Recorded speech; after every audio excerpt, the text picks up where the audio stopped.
You all know that. Yeah, thank you all for tuning in and joining us tonight. We decided to do a really clever thing. We do it the day before the tournament starts. So anyone listening late has the minimum amount of time to catch up before they even get going. Got a nice lineup tonight. We might have another guest later on as well if you can be bothered to join us. But first, point out we've got Danny with us. Hello, Danny. Hello, and good news. I broke it to you earlier. Breaking news. The string has arrived. He's got a new string. There you go. But we'll keep the intro short because otherwise we'll go on all night. We won't talk about any football. We've also got Karl, who we haven't seen for a while. How you doing, mate? I'm good. How are you, John? Yeah, very well, mate. Nice to see you back. Yeah, so Karl hasn't disappeared, people. He's just been very, very busy. We also have our man in Poland, Steve. How are you? Yeah, I'm fine, actually. Quite looking forward to the start of the World Cup and excited about Arsenal's transfer window, which looks to be legendary. Yeah, it is. It's a bit different than what we're used to. And we have, making his video debut, journalist extraordinaire, LeQuiff himself, Simon Collings. How you doing, mate? I'm good, mate. I'm good. I haven't used a webcam since I was on MSN when I was about 14, so it's a bit weird for me. But I'm enjoying it. I'm liking it. Since he was 14. I was worried. That was probably about a week ago. That was about 2 years ago. So, yeah. I was going to say. I was going to say, because I could have sworn you said in the chat group that you were on video cam on Grindr last week. Oh, no. Never. No. That's 5 minutes mixed up. Started already. Just a quick hello to people in the chat box. Hello as well to everyone listening later on iTunes or SoundCloud or through YouTube. How are you doing? But hello to Loki, MJL. Hello, Stephen Edwards, Alonso Spencer, Jovi82, Alonso Spencer, Matt Roberts, Marky Hodges, Dusty Dwyer, no nickname required, Reese Wicks, Big Daddy. Probably missed a load, but hello, everyone. So we haven't really got a format for tonight. We just wanted to talk about the World Cup. We're going to do some shows during the World Cup. Obviously, we'll talk about some of the Arsenal players that have gone, some of the players that may be joining Arsenal who are playing at the World Cup as well. First of all, I just thought the easiest thing to do is everyone's prediction for a winner for this World Cup coming up, and then we'll go through sort of the groups individually and how we think they're going to do. So, Danny, who is your predicted winner for the World Cup? Now that my DNA is back, I'm going Sweden, because I am Scandinavian. No, so who are you actually predicting to win? Germany. I was very sad there was no German DNA. Oh, but I've had a few offers via DM on Twitter that they would give me some German DNA, but I think they were bad men. I'm not going down that road. Is anyone else going for Germany for their winners for the World Cup? Anyone else backing them? Yes, I am. So Karl and Steve. Karl, why Germany? Just retain it again and think the team's good enough? Pound for pound, I think they got the best squad. I mean, we got France, and France attacking talent is wonderful, but their defense is not very good. And with that stupid donut Loris in goal, I just can't see them winning it. Spain, you would have thought they were going to be favourites, but with the turmoil that's happened today, which I guess we'll talk about later, I think their squad have just been in disarray. And Brazil, I just don't think, again, they'd have the defence to sort of retain it. So I'm going for Germany. Yeah, Steve, Germans for you as well? Yeah, I just think they've got the depth in the squad, and I think there's not many teams that are going to be able to compete with their midfield for the ball. And Toni Kroos, I think he gave the ball away 5 times in the Champions League final. Yeah, and then orchestrated, the general killing of Liverpool before Ramos did a body slam on Salah. There's just no one who's got the squad to compete with them. Brazil have only let 5 goals in their last 15 or 16 games. But the problem is, I think when they get on the big stage, the pressure's too much. I mean, I think there's always an error or a bottling that's going to go on there. And as much as I like France, their defence is suspect, and they've got Middlesex's goalkeeper, so it's Germany all the way for me.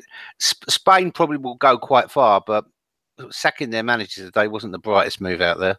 Yeah, was a little bit strange. Simon, you are the professional amongst us. You actually get paid to do this stuff. So who's your pick for winner? Well, I had been going Spain for sort of weeks on end until today. And now I'm going for Brazil. I haven't gone for Germany just because no one's retained the World Cup since Brazil did it in that Pele in 58 and 62. So I just can't see Germany doing it for that just simple reason of retaining it's so difficult. And I think Brazil, in terms of the squad's really good, and I think they've got a manager who suits the squad. Steve speaks about the pressure. I just think being away from it, that last tournament in Brazil, the pressure was so intense. I think the team's improved since then anyway, but I think not being in South America and Brazil will help them. So they're my pick. Yeah, fair enough. I'm sticking with Spain. They were my pick before. I know they've gone and sacked the manager today. If you didn't know, listeners, Spain decided to get rid of their manager because he's going to be Real Madrid manager, and the Spanish FA aren't very happy with Real Madrid at all about it. So not a brilliant idea, but I still think the team's good enough. Just they've got the best defenders. For me, they've still got the best midfielders. I think they've got probably one of the best goalkeepers at the tournament. And okay, they haven't got the best strikers, but I actually don't think there's that many good out-and-out strikers at this tournament. And when you've still got Diego Costa and you've got midfielders who can play up front anyway, they're definitely my ones to win it. Some people have actually put in the box England dark horses. Are you mad? England are dark horses. They're my dark horse. Dark horse for what? Qualifying from their group? For winning the thing. They're dark horses. Oh dear. The closest Okay, well, they'll be runners up in the group. The only dark horse they're going to get is either Poland or possibly Belgium.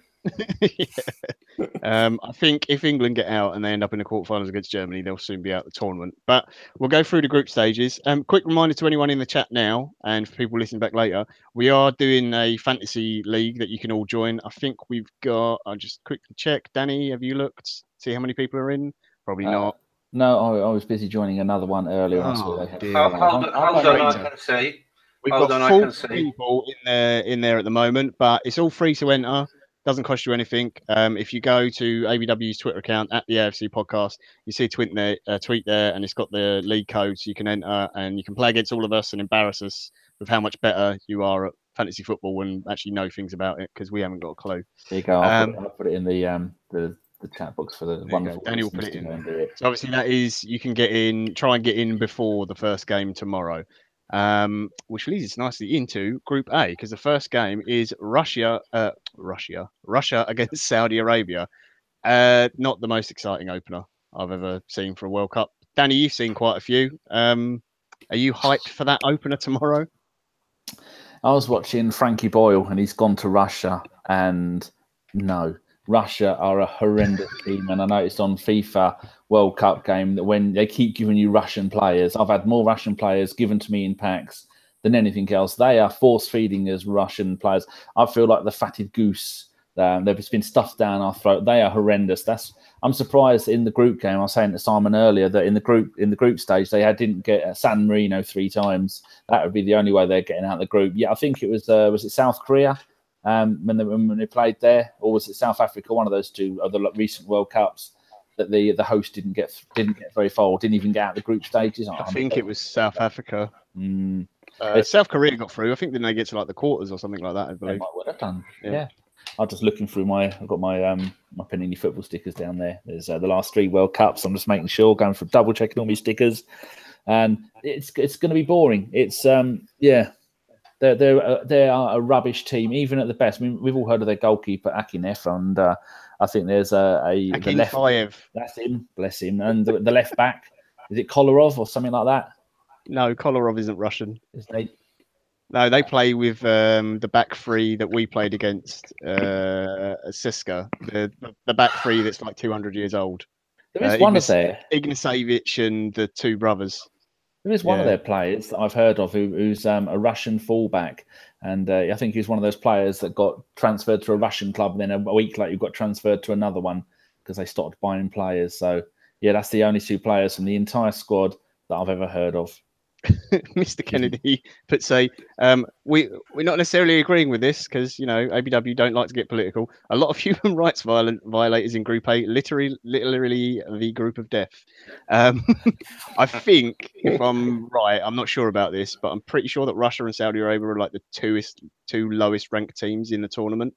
So it's not the most exciting kickoff, but there are 2 other good teams in that group. Egypt, who obviously are depending big time on Mo Salah hopefully being fit, but do have Mohamed El Neni, and Uruguay, who might have an Arsenal player coming in. So we could see Arsenal's midfielders facing off against each other. Simon, do you know a lot about Egypt and the Egyptian team, or is it just all on Salah? I think a lot of it is on Salah, but from what I've read around them, they're quite a good team going forward. They've got a number of good players. Obviously, El Nene there, but further forward without Salah in it. Lakul Trezeguet is supposed to be a good player. But the main issue for them apparently is that they just leak so many goals, and that's fine if you've got Salah who's going to potentially score 2-3 goals a game, which he can do against near enough anyone. But if they haven't got him and they're relying on keeping it tight and nicking wins, I don't think they're the sort of team that's going to do that. I think for them, it's probably not the end of the world if Salah doesn't play the first game against Uruguay, because I think they'd probably admit that's the game they're going to lose anyway. So if I were them, if he was sort of 50-50, I'd think let's just leave him for it. Let's try and nick a point and then have him fit for the games against Russia and Saudi Arabia, which they can conceivably win. Yeah, and it's a good idea because Uruguay are very likely to make sure he's injured anyway if he does play. Yeah, I mean, Godin, Jimenez, and the rest of them are all. I mean, they're pretty tasty. So yeah. If people are thinking of a dark horse, Uruguay would be one. They've always been good up front. Obviously, they've got Cavani and Suarez up front, but they've got a very solid defence. The midfield has been the thing that's let them down a little bit, and it's definitely improved now. And the player, obviously, a lot of Arsenal fans are excited about at the moment is Lucas Torreira from Sampdoria, who has been called up now. I think he's only got one cap at the moment. I'm not sure, but he may be featuring for Uruguay. Looks like reports today that the signing's supposed to be going through. Nothing confirmed yet, so obviously wait until it's on .com. But that would be very exciting. So definitely watch out for that game just in case he does play. Because you might be seeing a future Arsenal player. Everyone's prediction for that group. I've got Egypt and Uruguay going through. Has anyone got anything different for Group A? No, it's pretty much standard. That's what's going to happen. Yeah, Uruguay winning it as well, I think. Yeah. That's what I had down for that. Getting into Group B, this is the interesting one because it looked pretty straightforward, I thought, before the tournament, but the Spain manager going has kind of thrown it up a little bit, and Portugal are in a bit of a mess. So we've got Portugal, Spain, Morocco, and Iran. Karl, what are your thoughts about Group B? Because I certainly had Spain to go through and probably Portugal. Reading reports about Portugal, what's going on with the sporting players, what's happening with the Spanish team now, with the manager going. Morocco apparently are quite good defensively, and have a few exciting forwards. It could see some sparks fly in this group now. I mean, I still think that Spain and Portugal definitely should have enough about them to go. I mean, when you've got Ronaldo on your side, no matter what, you've always got a chance, haven't you? Because he is the sort of player that can absolutely just do anything with a football, and he has got, I guess, a good supporting squad around him to support him, because that's what any team with Ronaldo, I guess, you are playing a support role, to be honest. Spain sacking their manager today was just really weird. I guess it all came as a shock to sort of everyone because no one saw it coming. There was not even any talk of it happening. I don't know if Simon can elaborate if there was any talk sort of in the media side, but surely from sort of a fan's point of view, or the limited that we know, we get our news from Twitter, there was no news of it, and it just came out of the blue. I still think even with the turmoil, Spain should still have enough to sort of get through. They've got some brilliant players. I mean, I know he's sort of the villain, or the pantomime villain, I should say, but Ramos is still one of the best defenders in the world. He is, because he knows how to sort of win a game. And, their midfield, they're just littered with the stars in their midfield, and their strikers are just brilliant as well. So I think Spain definitely should go through. Saying that Morocco are the dark horses, they've got a few sort of people in their squad that they're the unexpected ones. So they're the ones that you probably take lightly, just like sort of England did with Iceland in the Euros, that you take them lightly, you don't think they're going to win, and they could surprise you. They definitely could. I think they got, is it Mendy, Bentia from Juventus? Does he? Benatia from Juventus is in there as well. He's in the squad, and what's the other one? Oh, God, I forgot his name now. I can't remember that. There's a guy that plays for Lille. It's Chris would know, off top of his head. But yeah, so they've got a few dark horses in their squad, so you got to look out for them. But I still, realistically, if you're looking with your football hat on, Portugal and Spain should definitely go through. Yeah. Danny, is that the same for you on that group? Because I've actually, so the opening game in that group is Portugal-Spain, and I still expect Spain to win it. Portugal tend to start tournaments slowly, and I still think they're a bit lucky that they won the Euros. I actually think Morocco can get something against Portugal, and I think they'll beat Iran. So I've actually got Morocco coming second in that one.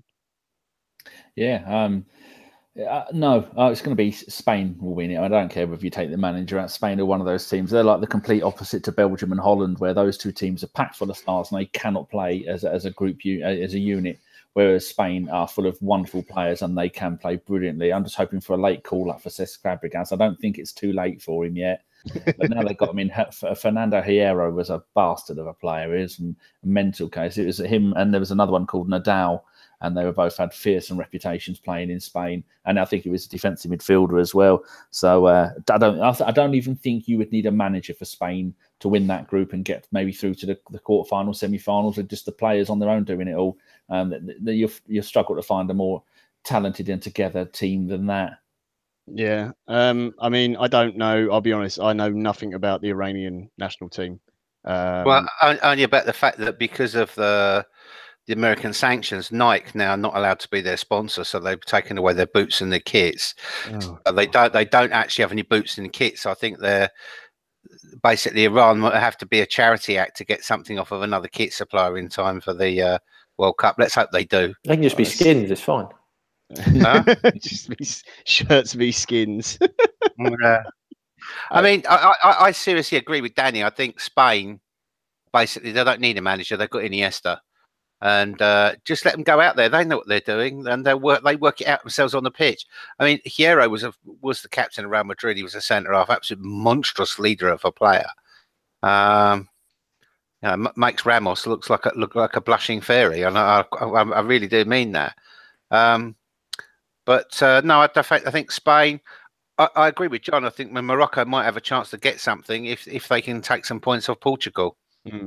I think that's the Morocco-Portugal game for me is the key one in the group on whether they can get through or not. Just because Portugal just starts so slowly, and like their best midfielders from that Euro win in like João Mario did absolutely nothing at Inter, and then went to the Premier League and just completely vanished.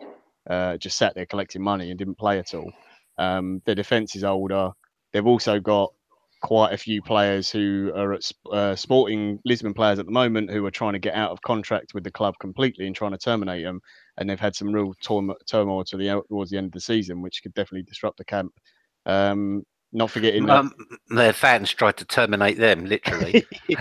Not forgetting a very good goalkeeper, Rui Patricio, who I very smartly put in my fantasy team as my goalkeeper, was the first one to leave Sporting Lisbon because I hadn't read that article first. So you can see I've been playing it properly. But yeah, I've got Spain, Morocco.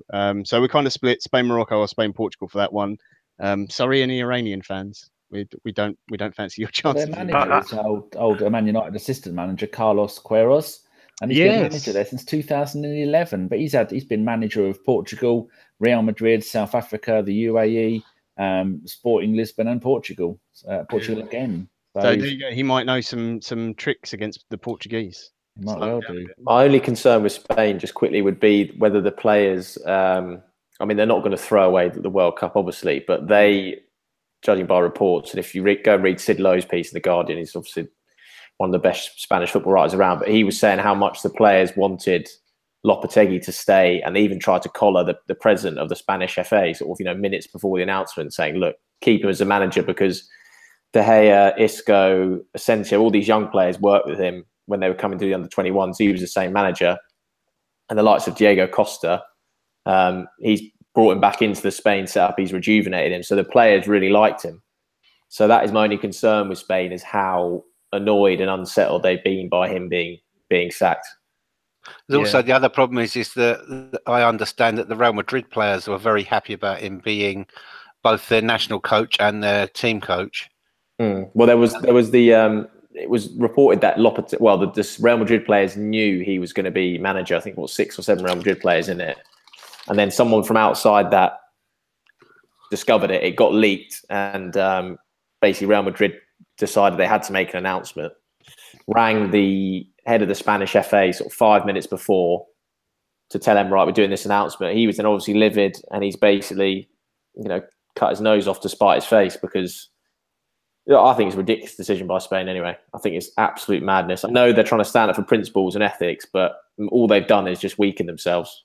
So, I mean, it's that and Real Madrid as well, the way they've acted. They could have easily just said, look, we have a manager, but we're not going to announce yet, and just wait until it would have been fine. Okay, maybe there would have been stories leaked, but you just deny it and just say no. We're not announcing anything. Interesting. To do. Interesting that Miguel Delaney was wrote a piece about it today, and he was saying that Spain's divided right down the middle on the issue. There was a poll on one of the big websites, and I think it was split 51 to 49 that he should be sacked. It was that close. He said it's just like basically Spain is divided politically in the same way. Yeah. Well, the thing with that is it's probably a majority of the ones who wanted him to stay were Real Madrid fans. We're like, yeah, it's fine, he can stay in the job, and then we'll take him as our club manager. And everyone who hates Real Madrid, which probably is like half the country or something, you know, want him gone. I saw a good point though. Someone saying that for Real Madrid, it's a win-win because A, they get the manager earlier in terms of organisation, and B, he's not that Spain would necessarily bombed, but if Spain had bombed and gone out in the last 16 or whatever, his reputation is untarnished. Yeah, he's not damaged goods at all, so it's happy days for them in a sense. Yeah, I mean, if there's one group of players that can definitely tear themselves apart and cock it all up, regardless of what happens, it'd be France, which moves us on nicely to Group C. So I do suspect Spain are a little bit more stable than them. So in Group C, we've got France, we've got Dom's Australia, who he confidently tells us are going to win the World Cup, obviously. Peru and Denmark. Now, this has got to be a walk in the park for France. But if there is one country that can cock it up, it is France. The talent pool that they've got is unbelievable. Some of the players they've left behind, obviously Lacazette being one, is just unreal. I don't know where to start with this. Danny, what do you make of Group C?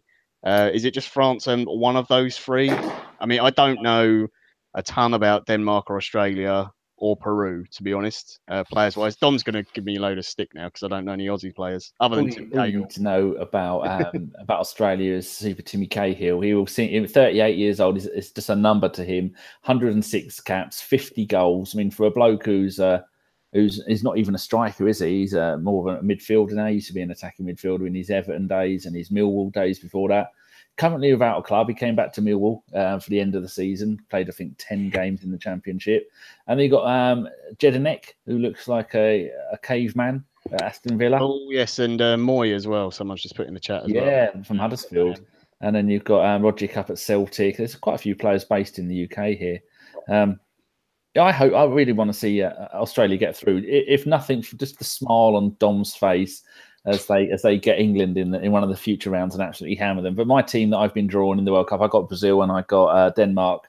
So there's some decent players at Denmark. I mean, you've got Christian Eriksen, I suppose, is the only player there that is that most people will have heard of. But they're scattered all around Europe. You've got the Chelsea centre back Christensen. Just looking here, none of this. Dolberg as well. I think you were Ajax. Yeah, I'm not sure I'm not sure how much he plays or has been playing for the Danish team, but he got called up, didn't he?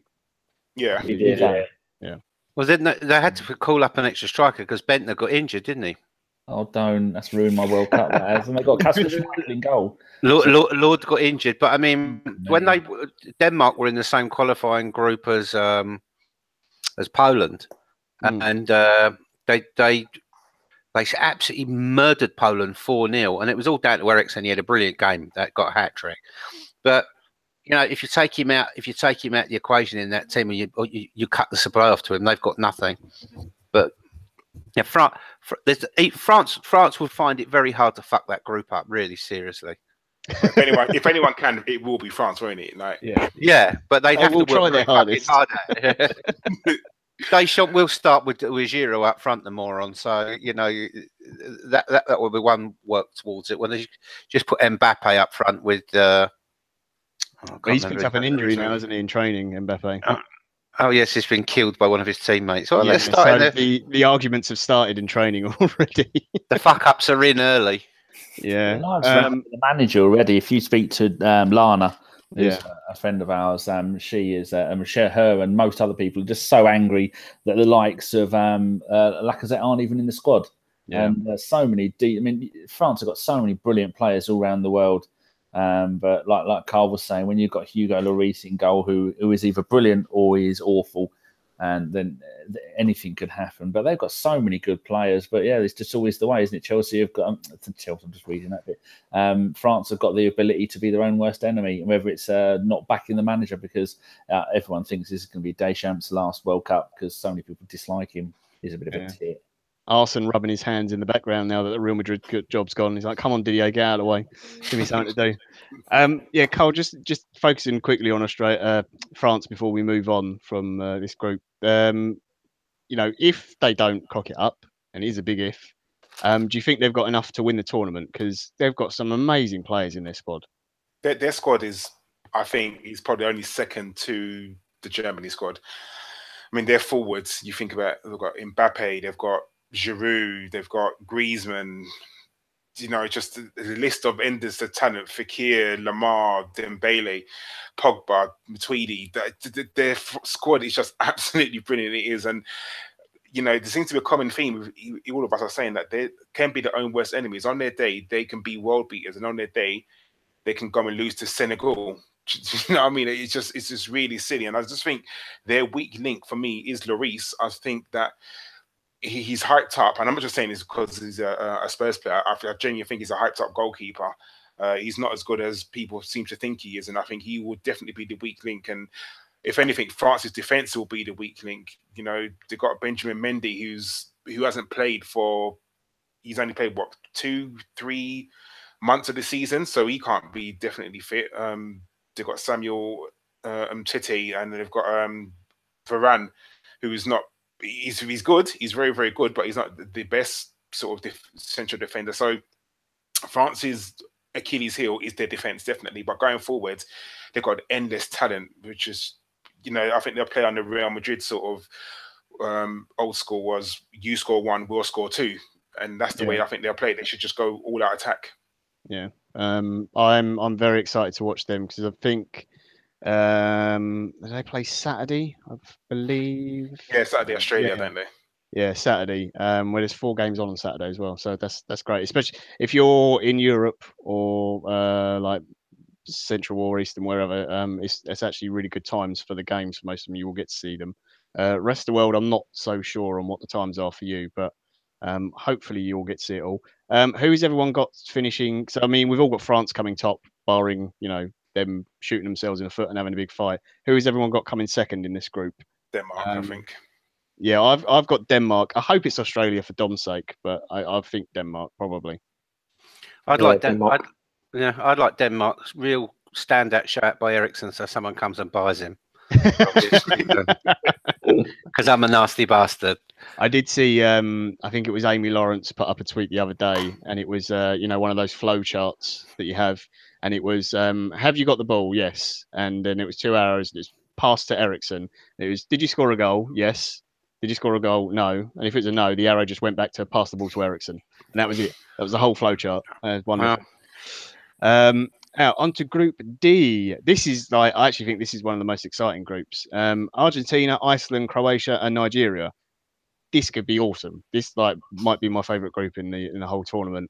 Argentina, obviously, everyone will be all eyes on Messi. Probably his last World Cup.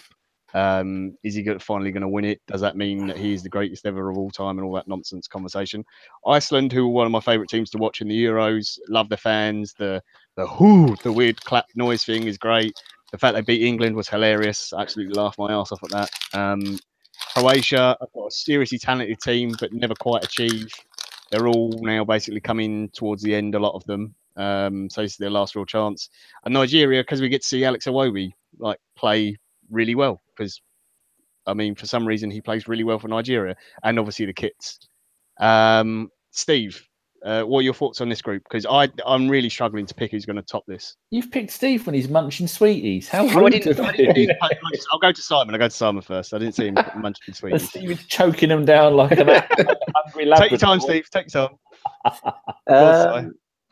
Well, I agree with you. I think this is probably, for me, this is probably the pick of the groups. And I'm just getting Danny's fucking stroking his beard. I can't stop laughing at it. No, I think it's pick of the groups. For me, I'm not really convinced by Argentina. I know Messi, obviously fantastic, probably arguably the best player at the tournament. But I just think they're so over-reliant on him that if for any reason he gets injured or, you know, he doesn't turn up, I mean, a lot of the rest of the squad, you know, we talk about Icardi and, Icardi didn't even go. We talk about Dybala and things like that and Aguero, but, you know, they struggle to fit him all in with Messi, and certainly with Dybala, who we all think is a fantastic player. They've sort of decided that he can't play if Messi plays. So it's great, yeah, you've got all these fantastic forwards, but they can't actually fit them all in. And I really think they might not get out of the group. I certainly don't have them topping it. I've got Croatia topping it in my picks, but I just think for them that they could have done with an easier group, because I think if they had had, you know, the sort of group that France have got, and Messi had been able to grow into the tournament and they'd got out of it, you know, in a one-off game, I quite like Argentina in the sort of Messi turning up for a knockout game. But in a group, I can just see them, you know, making a hash of it. So that would be my concern for them. I'll probably get proved wrong and Messi will turn up and, you know, score 5 goals in the group stages. But for me, out of all the ones, when I looked at the odds for the favourites, they were sort of 9-1. And I thought, I just didn't really fancy that. I just don't think that they're that good at the back. And for that odds, you know, they're not one of the favourites for me. Yeah, it's a weird collection of players that Argentina have got, because you look at their defence, they've got Otamendi, obviously has had a very good season. Marcus Rojo, good at times, and Saudi, who I don't think is very good. Mascherano, who's 34 now. Fazio, who good at Roma, but anytime he's played anywhere else, has looked really suspect. Obviously up front they're great, but their midfield is like, it just doesn't ever seem to work or function at all. I mean, they might play Mascherano holding midfield. I mean, he hasn't done that for fucking 10 years. Yeah, it's very odd. I don't know how they get it to work properly. Messi, you get the best out of him when Lucas Biglia plays, who's one of their oldest midfielders and one of the slowest, which it just doesn't seem to fit with like modern day football now. They have got Lo Celso, who I know Chris is a huge fan of, who is a very exciting player, and Pavon as well, but I just don't think their midfield is good enough to control games. And I agree, they could be sort of the shock exit. Danny, you look somewhat like a Viking. And I know you're a big fan of Iceland. Do you think they're going to do it again? Because this is the second time they've qualified for a major tournament. It's only time in their entire history. They've got like a tiny population, I don't know, like 300,000 people or whatever. And they're just amazing. They've got some of the best atmosphere, great, you know, really hardworking defensive. They're not full of talent or anything like that, but they just seem to pull it out, don't they? I think they're really exciting to watch. I love Iceland. I think it's usually one of the African teams that people, most neutrals will pick as a team, like back in the day, Cameroon or Nigeria or teams like that. The teams that really go out there and express themselves and are fun to watch, and just the general team spirit of the fans and the players are just magnificent. But I think it's going to be Iceland this time round. We've heard of the likes of Gylfi Sigurdsson, who's probably by far their best player, and then you've got another one who's at Reading, John Dahl. Buvarsson, who I thought was world's strongest man, but apparently he's not. They should get the bloke from Game of Thrones to play in goal and just stand there, because he is going to take up 72% of the goal and touch post to post with the mountain. The mountain who rides. He's Icelandic. They are just fantastic, and they're making the most of it. And I hope it isn't going to end up being one of them teams where we're going to look back in a few years' time and go, oh, like Ireland, they were really good in World Cup '94 in the USA, and then they kind of faded off when they should have gone on and gone to bigger and better things. But I think the population of Iceland is 5 million or something. I think there's more people live in London than live in Iceland. Iceland? No, it's like 300,000. Yeah, it's 300,000. That's it. I was thinking about the same population of Coventry. See, I had heard this, and as usual, I made no notes and completely messed it up. So they have a population of about 2 billion people, all of which have been playing football their entire life. But it's just going to be really good to watch them play. But I was just thinking about you. We were talking about Argentina a minute ago. Their manager is very much like Chris. He's 5'5", Giorgio Sampaoli, and I was just looking at his managerial career. In 12 years, he's had 10 different jobs, and I think this summer he may well be looking for another job, because he's a very good manager. But doesn't stay anywhere for long, does he? No. And the style of football he wants to play is very high tempo, very pressing, which in a really old team is going to be extremely difficult to do. Karl, now, see, like I was about to say that. All right, Karl, we'll talk about Nigeria. In the comments, don't even start. As soon as I went to say it, I know. As soon as I went to say it, Danny, can I complain, please? Yeah, Dom is the one you complain to. Good luck there. Oh, I'm only as soon as I went to say it, I went, it. "Oh no, this is going to look so bad." Sorry, Carl, I didn't mean to do No, that. you picked me because I've got a bloody beard and I look like a Viking. Yeah, well, that's different. Yeah, no one cares about you. I don't care about my feelings. I think Nigeria is the squad that everybody wants to do well, but just because of, I know that there's this big furore about the kit launch, and they just seem like a happy squad. They, you know, I know there's probably internal politics, which I was talking to one of my colleagues at work, who's a Nigerian guy, a very proud Nigerian guy, and he was saying that when they played England, the team that played in the first half, there's the team that could afford to pay the manager to play, and it absolutely made me laugh.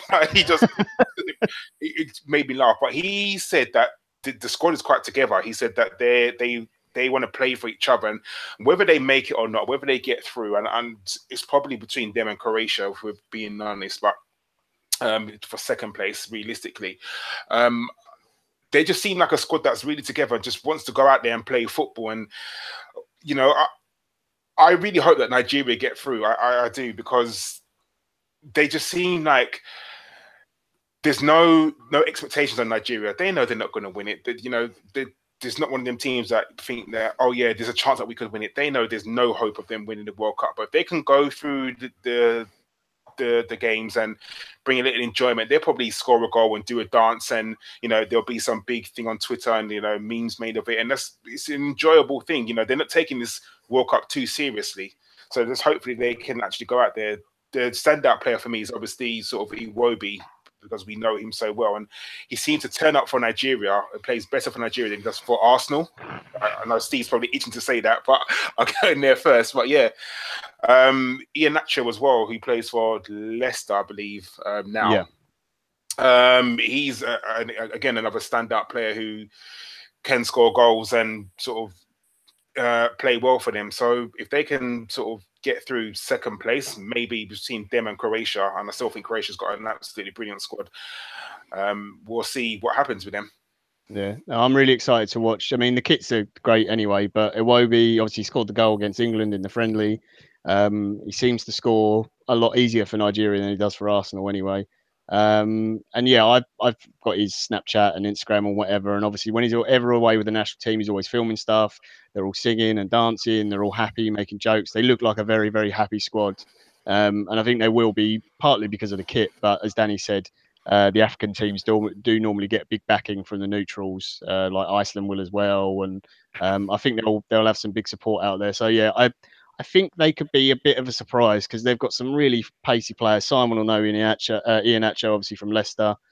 Moses we all know. Musa as well, a very quick player. So they might be a little bit of a surprise in that group. So maybe they can get through. Last one, Steve, I wanted to talk to you about Croatia. I know we're spending a bit longer on this group because there's more teams in it. If certain people don't go to jail beforehand, yeah, there is that. Yeah, which we won't. We will try not to go into. But I mean, if you just look at the names on their, I mean, Rakitic, Modric, obviously, Brozovic from Inter Milan, Dejan Lovren, who, okay, I know some people aren't too keen on, but I actually think he did well in the Champions League final.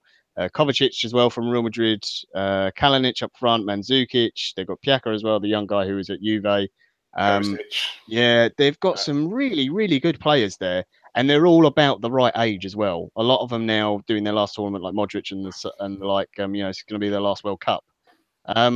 They should be able to navigate their way through this group, surely. Yeah, I mean, I've seen them quite a few times. Like I watched them play Brazil the other day in a friendly, and it wasn't very friendly because Croatia spent most of their time kicking Neymar, which is always nice. But yeah, I mean, they keep the ball well. They move the ball around well. They're very tactical. They don't mind putting the boot in. They've got an A+ in shit housing. They don't lack in any department. But sometimes in games, they get wrapped up in their own game plan and stupidity, and they forget to score goals. And they don't take chances they make. And that is their problem. If they come up against a team that's quite stubbornly defending, they can overcommit people, lose the ball, and basically Arsenal it. Or I should say Arsene Wenger it, because Arsenal won't be doing that in the future. But you know, they could quite easily do that. But I think they'll go through this group. They probably could win this group quite easily. I think the big question in this group is, can Nigeria stick one on Iceland, and I think they can. Yeah. I think for me, Croatia and Nigeria go through. Okay, yeah. I mean, I know some people in the chat were a bit surprised when Simon said Argentina might not go through, but I don't have them going through either. I just think unless like Messi basically has to turn up every game. Messi has to rescue him, which is a big ask to do. I know he's a great player, and obviously, if anyone could do it, he certainly can. But I just don't think... The thing is like, you know, Messi in La Liga playing once or twice a week's one thing, but when you get in the World Cup and you're playing games all, you know, consistently on top of each other, and you're the main target of every team playing you, and you've got a load of old players around you, can't cover the ground, close the distances up, and your manager's trying to play a pressing game, it's got Shit Street Arizona written all over it. It's going to be tough for even him to manage to do something. And if he does do something, then fuck me, it'll be a miracle. Yeah. I'd personally, I'd love Iceland and Nigeria to go through because, I mean, one, I'd like both teams and it would be funny to see Argentina go out. But I agree with Steve. I think Croatia should and probably will top the group. And I actually think Iceland might nick second spot just because I think they're one of the one team in this group that will defend very, very well and be stubborn and difficult to break down. And I think on the counter, they've got enough in some of their players to get a goal and just hard work to exploit some of the defensive frailties in the other teams. So, Simon, who have you got going through the group? I've got Croatia and then Argentina just scraping through on goal difference. Ooh. Karl? Croatia and Argentina again. Danny? Croatia and Iceland. Nice. Okay. Now we're on to Group E. This one is a slightly bit easier. We've got Brazil, Switzerland, Costa Rica, and Serbia. I assume everyone has Brazil finishing top of this group. Yeah, Chris probably doesn't. I mean, after that, it's obviously a toss-up of who's coming second. I've still got Switzerland. Danny, what do you make of the Swiss? And obviously, our boy and our new boy, Stefan Lichtsteiner. How do you think they'll get on? And one of our old boys is Stefan, the original Giroud, is there as well. Johan Giroud is there. Of course. But they've missed out the Swiss Tony Adams. He doesn't seem to be in there. He's moved to MLS, so he's not there, which is always sad. But yeah, they got some. Our like you just said, our new signing is their captain, 100 caps and 8 goals. And then we've got Shaqiri, who is sadly relegated with the wonderful Stoke. I got some grief from Twitter that the other day. Oh, they weren't happy with me. They still haven't letting it go. They haven't a bit like Shaqiri. He's not let his access to his fridge go. The fat little twat. But I think Shaqiri is the Swiss Lionel Messi. So I think it's all down to him to pull some strings, and Xhaka is the Swiss Mascherano. It's all down to him to make sure that none shall pass. But it's going to be a tough group. But other than, I mean, for second place, because Brazil are going to walk it, it's just going to be a matter of how many goals does Neymar get. I was just looking earlier. Neymar's only 10 years old, and he's got 55 goals in 85 games. My God, he's going to reach 200 goals, 200 games, and about 200 goals for Brazil at this rate. It all depends, of course, on whether Serbia just fucking kill him in their fucking quality game, because it's very possible one of them will. Oh yeah, but their most capped player is this Branislav Ivanovic, and he's had 103 caps and as many murders on the pitch. So good luck to them there. And they got Matic as well. Bloody hell. Yeah, what I would say about Serbia is to watch out for. Kolorov's had a very good season and still very decent from a set piece. Obviously Matic, who everyone knows, but the exciting one, it's going to be his first big tournament, is Milinkovic-Savic, the Lazio star, who it's very weird to see a player who's like 6 foot, I don't know, 6'2", 6'3", but can dribble like a Brazilian. It's just a very strange sight. And is he rated at 150 million quid or something? I think the fee they're talking about is 100 million, isn't it? I think 150 million euros. I think it is. Yeah, he's very, very scary. If you go back and watch Lazio, 6'4" apparently. 6'4". If you go back and watch Lazio from this season, he's just been amazing, and he's such a good talent. I'm going to be very upset if he ends up at Man United, mainly because Mourinho will absolutely ruin him and make him into a miserable player. I think he'd do better off going somewhere like Real Madrid, but I think that's their only hope. They've got Mitrovic as well, who's been doing all right. Where's he playing now in the Championship, isn't he? Yeah. Fulham on Fulham, loan. yeah. You know, so he's had a good season. Obviously got promoted. I'm not sure. I just think the Swiss are too canny. You know, they know tournament football.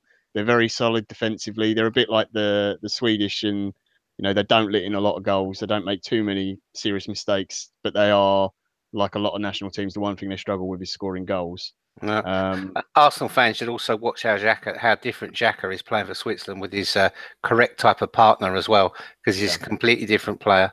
Keep your eye out for our ex-Juve man shithousing at gold medal class, because the guy is brilliant at it. Yeah, the way Xhaka plays for Switzerland is so very different. He constructs everything and just controls the whole game. Not as good as Pirlo, but he basically wants to be Pirlo essentially for the Swiss. But yeah, Serbia could throw up a surprise. But Milinkovic-Savic is going to have a seriously good tournament.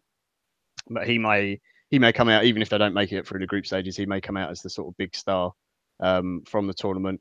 Simon, did you want to talk about Brazil? Because I know you got to witness them training not so long ago. I think I got to see them train. They stayed at Spurs' training ground over in Enfield for about 2 weeks. I hope they didn't catch anything. The Spurs have built a new sort of hotel player, flats that I think from next season, I think the Spurs players are going to stay in the night before every game. They'll stay there and then go to the match the next day. But I mean, they sort of says the first training session I went there, you could film the first sort of half an hour, 40 minutes, and then it was cameras off, but you could stay and watch the session.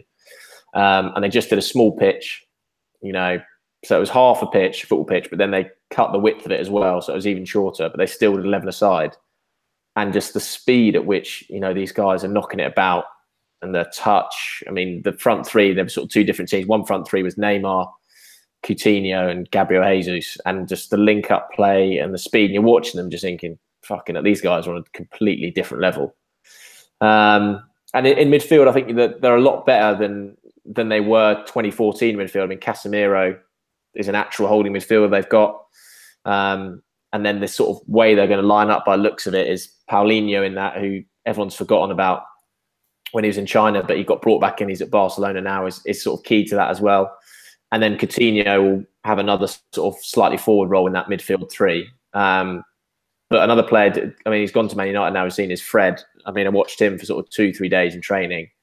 Fantastic little player, incredibly dynamic, good on the ball.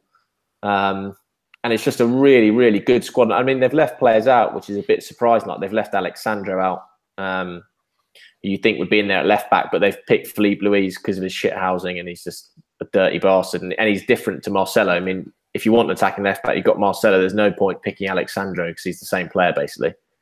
The one worry is probably right back. No, Daniel was getting injured, yeah. So they'll probably go with Danilo. But again, he's not had a great season at Manchester City. He's not played all the time. So that's probably the one area. But I mean, other than that, I mean, even the goalkeeper, I mean, they've got Alisson, who you'll know John's been fantastic. I mean, Edison's their backup goalkeeper. I mean, it's ridiculous. Yeah. So, I mean, that's why for me, they are the winners. I mean, the squad is so good. And, they're probably going to have Firmino on the bench. I think they'll probably go with Willian, Jesus and Neymar as the three up front. And Neymar looks much better when he's in that front three, when he's got a focal point of Firmino and Jesus. So yeah, they've got it all sorted out, I think. And unless Joel Campbell turns up, they should cruise the top of the group.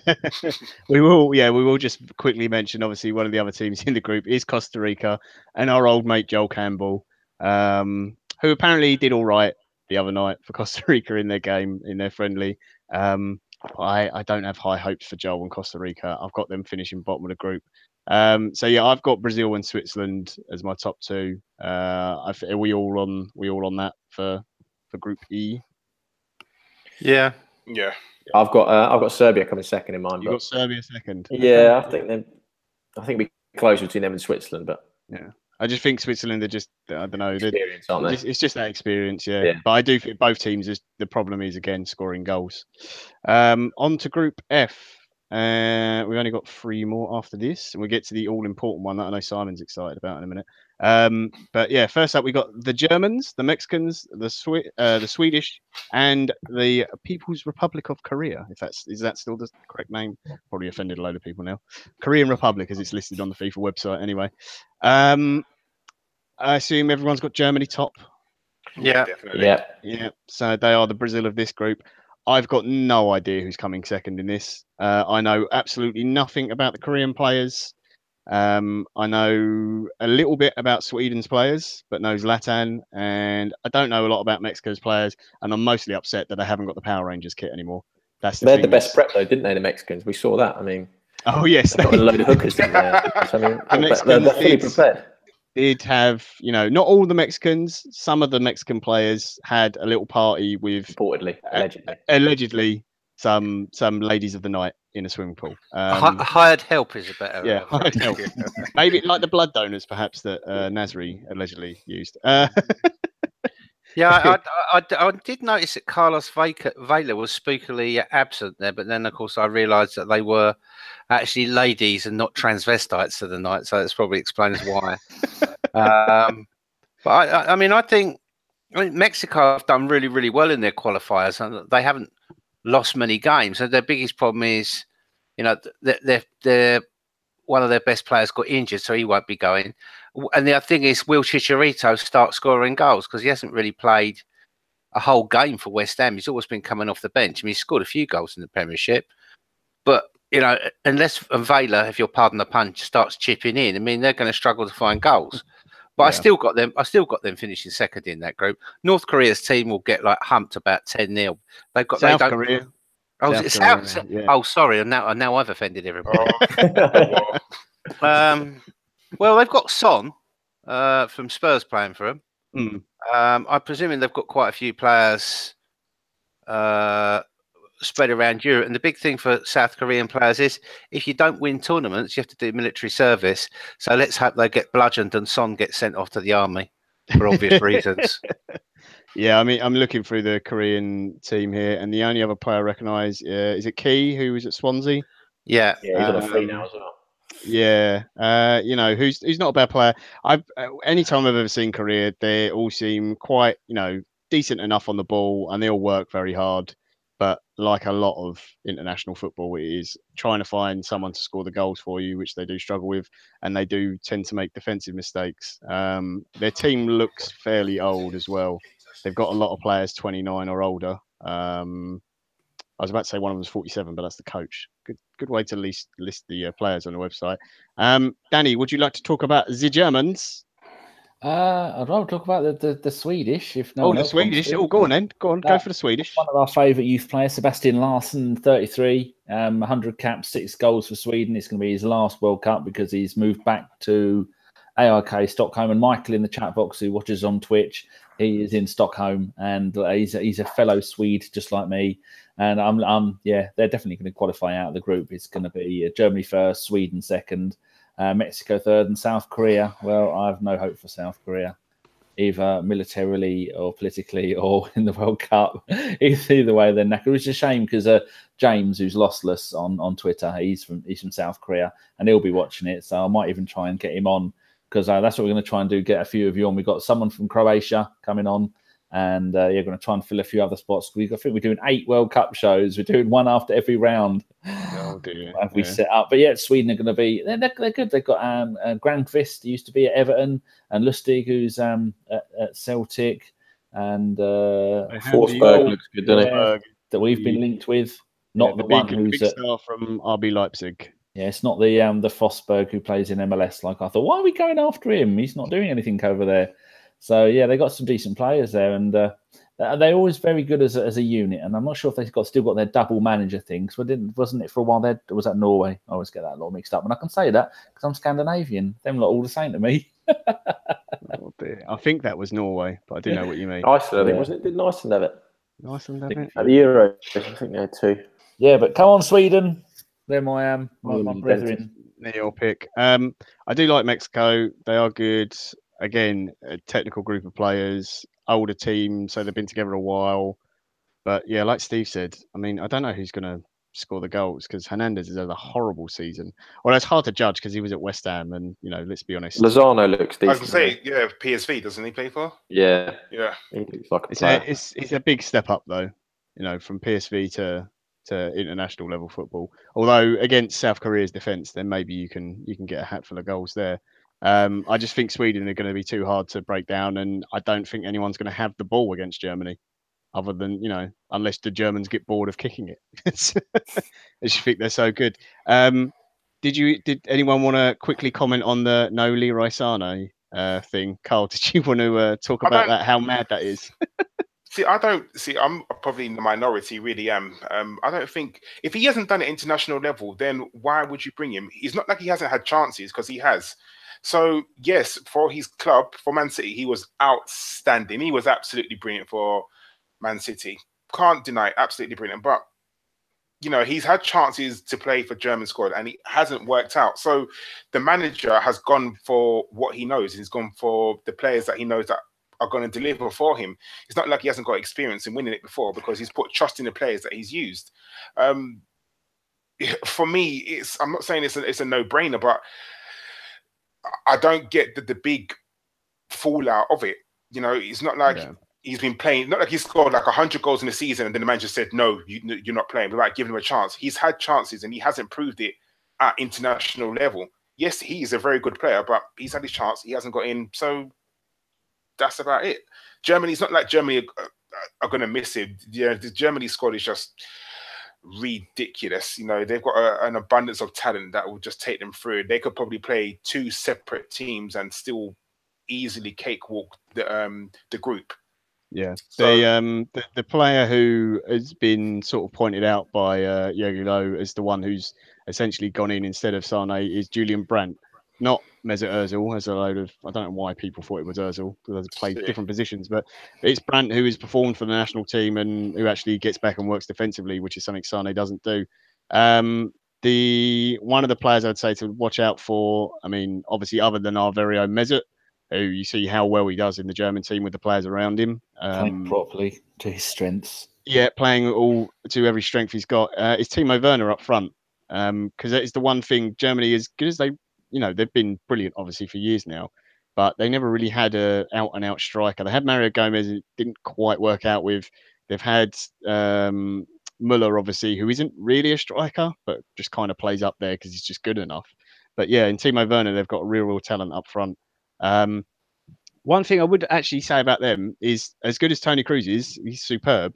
Their central midfield, I don't think, is as good as it used to be. I'm not sure that Khedira's still got it anymore. I think he's been fairly poor, actually, at Juventus this season. Goretzka, I'm yet to be convinced by. Does Goretzka start for them all? I'm not sure who's going to start in central midfield. I assume it would be Kroos, Khedira, something like Channel. that. He's not in the squad, is he? Chan's in the squad. No, he got Gundogan. Okay. Yeah. Looking through their midfielders here. So Gundogan got booed the other night when they were playing for the having his picture taken with Erdogan. Yeah. There's also quite a big scandal in Bild about him and Özil doing it. I saw a big article written by Erdogan's brother, Gundogan's brother, saying that that they actually didn't have much choice. Well, apparently that's the case, but Khedira was there as well, and another player of Turkish descent, and they refused. And it plays. No, there's another player who played for Everton, Cenk. Tosun. Tosun, yeah. And apparently, again, this is I don't know how much of this is true, but apparently Özil's heritage is Kurdish as well, which is doubly bad to be taking a picture with Erdogan. But the midfield I assume is going to be Kroos, Khedira, Goretzka. Maybe. I'm not sure if they're playing 3 in the middle, 2 in the middle, or it's like a 4-2-3-1. You could play Kimmich in there. Is another one who could play in midfield. But yeah, I think a proper partner for Kroos is the one question. They have played Kimmich They have played Kimmich as an attacking wide player as well. Yeah.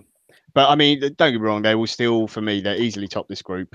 And they go very far in it. But yeah, I'm with Danny. I think Sweden probably the team to come in second. Again, just got the experience, and weirdly, I think the fact they haven't got Zlatan anymore might actually be a benefit for them. They're not as reliant on him, and they can work more as a team because he was the one sort of bit that didn't always work out well for them. Has everyone got? I take it we all got Germany, but has everyone got Sweden second or anything different?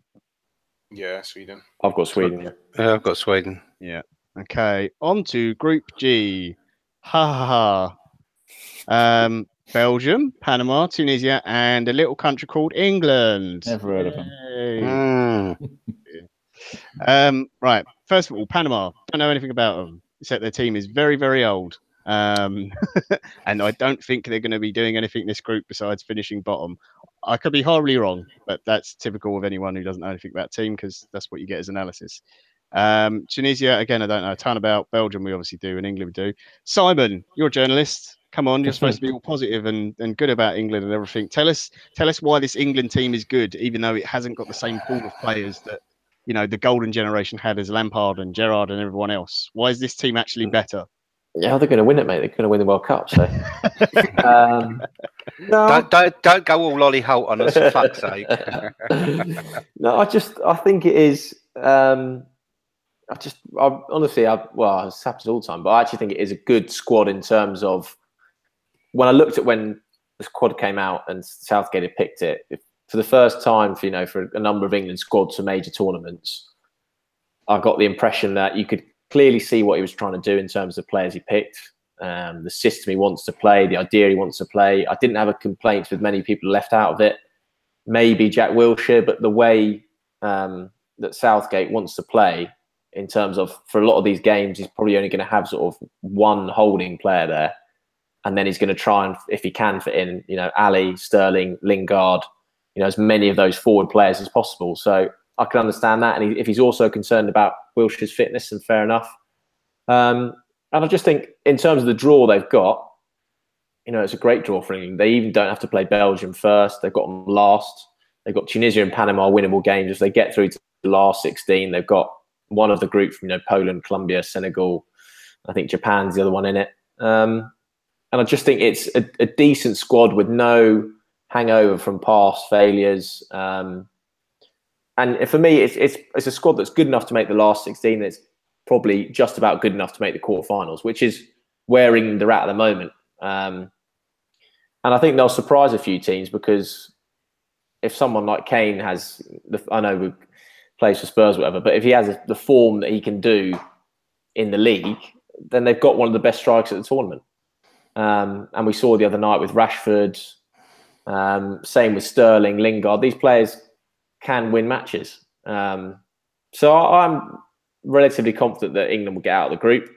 And I'm quite confident that they'll make the quarterfinals. And for me, that is as good as that England team can do, really, because they're definitely not one of the best four teams there. They're probably about the 8th, 9th best team there. So if they make the quarterfinals, I think that's a decent effort. No, fair enough. That's a pretty good argument. Just a quick thank you to everyone again in the box. I've already read your name out, but we'll just go through a quick more. Mester 7, Stan the Man, Walrus and Hedgehog, Simo 8, Archie, Bob Vapes, Jordan Curley, Thomas from Norway, Boyten Dio, Simo 8, Jovi 82, David Norris, Carly Guma, MJL, Lossless, TK, Matt Roberts, Ahmed Saeed, Infernicus, Kevin Reed, Loki 73. If I've missed anyone, do apologise. Guys, if you are enjoying everything we do, please do give us a thumbs up.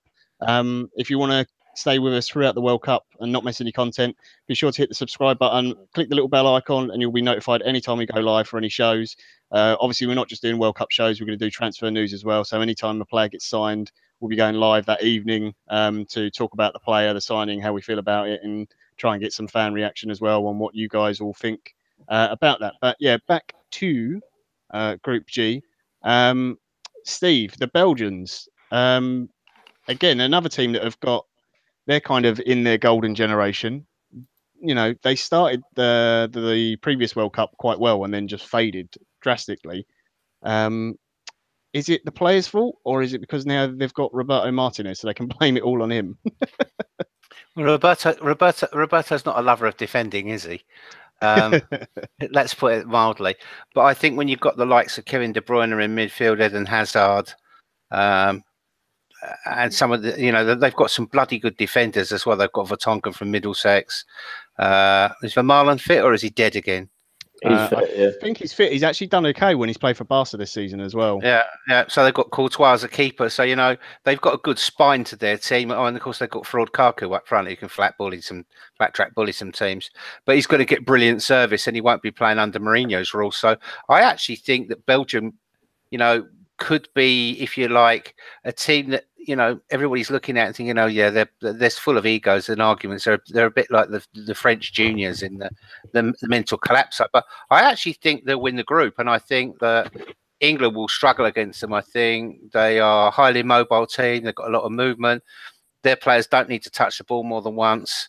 They've got players who have proven that, you know, in every league that they play in, they play in the best teams and they play to the highest level. De Bruyne has had a fantastic season at City. You know, Lukaku's not done badly. And you know, Eden Hazard has been the life and soul of Chelsea. Well, without him, you know, Chelsea will be dead. But you know, I think they will do very, very well. I think they will. This tournament will show up despite the manager. I think the biggest issue for this group is that if you come second, then you're going to have to play the winner of the Group H, and that for Belgium, if they win the group and play the second in Group H, that isn't a problem because they'll probably get Senegal or they'll probably get another team. But you know, if you come second, England come second, they're going to have to play Poland. And why is that significant? Well, apart from the fact that I'm sat here in Warsaw, but playing Poland now for England is like becoming like playing Scotland. There's a million Poles at home. It's a big pressure game to play Poland. It's like a home international almost. And Poland will be right up for it, I'll tell you. But I think England, I've got big reservations about the defence. I think the midfield's a bit slow and a bit lacking in creativity. But I think they've got great forward line and they've got good pace. And I think they could definitely get out their group. The big question for me is, can they get past the next round? Because that's the thing. And if they can, then maybe they'll get to the quarterfinals. But like Simon says, I don't see him going any further than that. Yeah. The other two teams, obviously in the group, Panama, who none of us really know a ton about. Tunisia, the only player I'm looking through here that I remember out of this lot is Wabi Kazri, who used to be at Sunderland or might still be at Sunderland. He's still there, yeah. He's been on loan though. Yeah. Who I remember is like decent at free kicks, and that's about it. I have looked at their record. They have actually got a decent defensive record. So, here's a weird thing actually. Karl, I'll ask you this. I've listened to a couple of different people talking about England and their tournament prospects, and saying when to play Harry Kane up front and when to play Jamie Vardy, and saying it was a bit unfair on Vardy when we played Costa Rica because they're so defensive and it doesn't really suit his game. Lots of the sort of pundits I heard were saying play Kane against the easy teams who are going to sit back and play Vardy against the better teams on the counter. Is that something you would actually do? I know we're being nice about a Spurs player, so Chris will get upset, but do you think that's the way to exploit? Because England do struggle sometimes against those teams that do sit back and defend, because that is what Tunisia are going to do in this group, obviously. Most definitely, but when you play Jamie Vardy, I think you're limiting yourself to playing almost long ball football, hit the ball up to Vardy and let him run onto the ball, and that's almost England's default. There's no doubt that Harry Kane is a very good player, and it pains me to say it really does. But you know, you don't score 20 goals plus 3 seasons in a row without being a good player. And I know I can hear Chris saying, "No, it's luck, it's luck, it's luck." But he is a good player, and I guess if I'm sitting here with my England hat on, you need to give Harry Kane confidence. So I guess, do you remember in the Euros he was atrocious? He was absolutely atrocious. Yeah. Whether that was his tactic because he was taking corners, free kicks, and all sorts, and didn't do much at all. I guess now he's a bit more mature. He's a bit more wiser. So I would personally play Harry Kane all the time, just because I genuinely think any team would. If Arsenal could get Harry Kane, we would get him in the heartbeat. He does talk like a spastic. No offense to any spastics out there, but and he is a bit slow and he dribbles. But he is as a footballer, you can't deny his talent. He is very, very good. And I guess if I'm sitting in my England hat, I hold no prospects for England, and I do want England to do well, but I do hold no prospects for them. And if Harry Kane can get out there and get a couple of goals early in the tournament, I think that definitely, if we can get a few goals against Tunisia, even if it's a penalty, that will just give him a boost of confidence and the support. And a bit like Steve said, around him, he's not got the most creative midfielders around him, but if he can get Sterling on the ball and, supporting him, there's no doubt that they can provide goals from him. So we'll see. But Jamie Vardy, I think you're limiting yourself to playing one way, and that's just long ball football. Yeah. I think also with England, I think the key to it is players like Sterling, Rashford, and Jesse Lingard, because they've got the pace, they've got the trickery to get forward. And I think one of the problems is that in the last time Kane played in a major tournament, either he bottled it or he was marked off the pitch because he went missing majorly.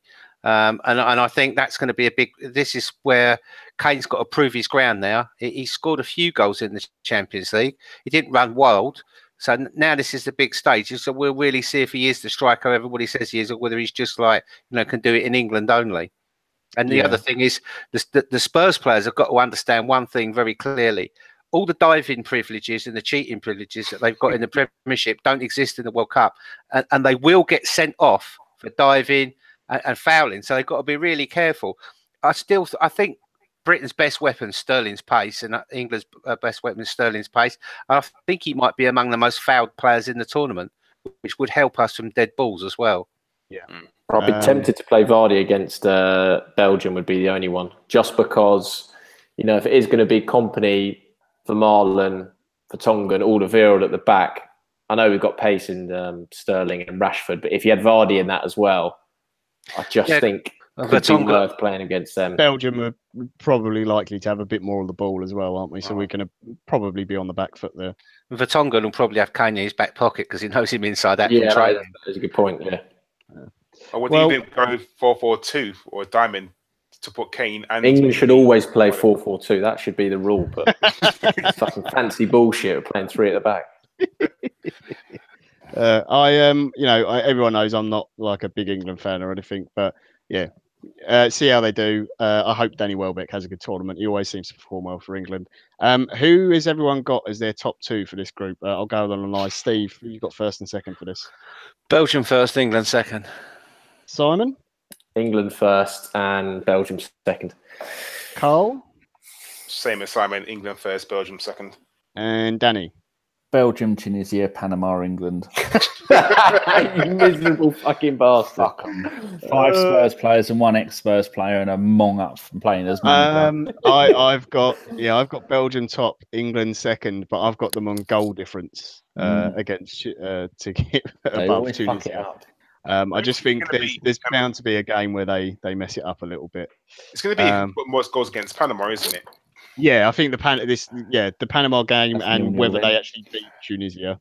I can see that. I could see that being like a score draw or a 0-0 or something. Right, on to the last group.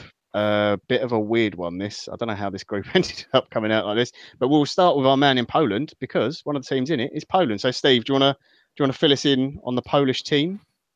Yeah, I mean, this Polish team is probably the most glamorous Polish team in the World Cup since the legendary 70s team, which became third in the World Cup during communism, when the current Polish FA chairman Boniek was playing football at Juventus and was playing at Poland. But this squad is pretty cosmopolitan. You've got six out of the 25 players are playing in Serie A.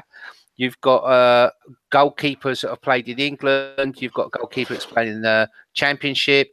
You've got players from League One, the Bundesliga. In fact, actually, only 4 out of the 25 are actually playing in the Polish Premier Division. And therefore players that actually are not so likely to play major parts. So Poland's strong points, they've got a great array of keepers. They've got Wojciech Szczęsny of Juventus, formerly of Arsenal, and they've got Łukasz Fabianski of Swansea, now up for transfer, and they've got the guy whose name escapes me from Ipswich. So they've got healthy competition there. Adam Nawalka, the coach, he's not saying who's going to be number one. When he was asked by the press on last night after Poland annihilated Lithuania 4-0, who the number one keeper is going to be, he said that the keepers will know the day before we play Senegal, and you'll know 90 minutes before in the press conference. So he's keeping them working. Poland's forwards, they've got great choice of forwards. Obviously, they've got Robert Lewandowski. Everybody knows him.